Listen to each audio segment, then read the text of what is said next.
Hello दोस्तों। ज्योतिष में कुल मिलाकर 6 मूल नक्षत्र होते हैं। मूल नक्षत्र की बात कर रही हूँ। वैसे 27 नक्षत्र होते हैं। इनमें से मूल, ज्येष्ठा, अश्लेषा को मुख्य मूल नक्षत्र माना गया है। तो वहीं अश्विनी, रेवती, मघा ये सहायक मूल नक्षत्र माने गए हैं। जो बच्चा मूल नक्षत्र में जन्म लेता है उसका स्वभाव सेहत पर सीधा प्रभाव पड़ता है। माना जाता है कि 8 वर्ष के बाद मूल नक्षत्र का विशेष प्रभाव नहीं रह जाता। इस नक्षत्र में जन्म लेने वाले शिशु की सेहत संवेदनशील होती है और यह भी माना जाता है कि पिता को नवजात का मुख नहीं देखना चाहिए, ऐसा बताया गया है। लेकिन इसका निर्णय उस समय कुंडली की स्थिति के अनुसार किया जाता है। यदि किसी बच्चे का जन्म मूल नक्षत्र में होता है तो यह भी देखा जाता है कि बच्चे के जन्म की स्थिति क्या है, उसे किस चीज से समस्या हो सकती है। इसका निर्धारण माता पिता की कुंडली देखकर ही किया जाता है। ज्योतिष के अनुसार यदि बच्चे का गुरु और चंद्र मजबूत है और पिता एवं परिजनों को के ग्रहों की स्थिति अनुकूल है, बात समझ में आ रही। ज्योतिष के अनुसार यदि बच्चे का गुरु और चंद्र मजबूत है, मतलब बच्चे की कुंडली विवेचन किया जाता है और पिता और परिजनों के ग्रहों की स्थिति अनुकूल है, तो चिंता करने की कोई आवश्यकता नहीं रहती।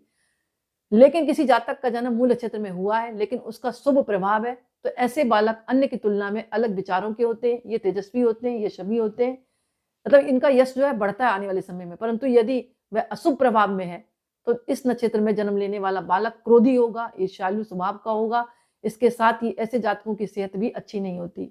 मूल नक्षत्र का स्वामी ग्रह केतु है, तो वही राशि स्वामी गुरु है। इसलिए इस नक्षत्र में जन्मे जातकों पर जीवन भर गुरु और केतु दोनों का प्रभाव रहता है। यदि केतु नकारात्मकता को जन्म देता है तो गुरु के कारण जीवन में सकारात्मक का आगमन होता है, यानी सकारात्मकता और नकारात्मकता साथ साथ चलती है। इस नक्षत्र में जन्मे जातक कठिन से कठिन लक्ष्य को प्राप्त करने के लिए अपनी पूरी ऊर्जा लगा देते हैं। ये लोग दृढ़ विचारों वाले होते हैं और अपने लक्ष्य पर ध्यान केंद्रित करते रहते हैं, यानी इनका ध्यान बिल्कुल अपने काम पर रहता है।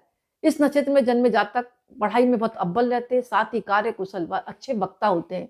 यदि इनके ग्रह शुभ स्थिति में रहते हैं तो इन्हें पारिवारिक बंधनों से मुक्त कर दिया जाए तो ये कुछ अलग कर जाते हैं। ये अच्छे डॉक्टर, अच्छे शोधकर्ता आदि भी बन सकते हैं क्योंकि ये खोजी बुद्धि के होते हैं। अब मूल नक्षत्र में जन्मे बच्चों की शांति के लिए क्या करना चाहिए?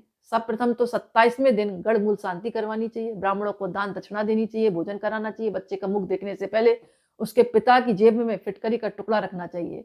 27 दिनों तक रोज 27 मूली के पत्ते बच्चे के सिर के नीचे रखकर बहते पानी में प्रवाहित करने। माता पिता को 1 महीने तक रोज सूर्योदय के समय कम से कम 108 बार महामृत्युंजय मंत्र का जाप करना चाहिए।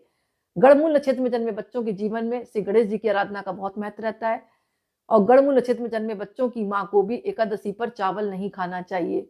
इस बात का ध्यान रखेंगे तो गढ़मूल नक्षत्र में जो बच्चा पैदा हुआ है उसके जीवन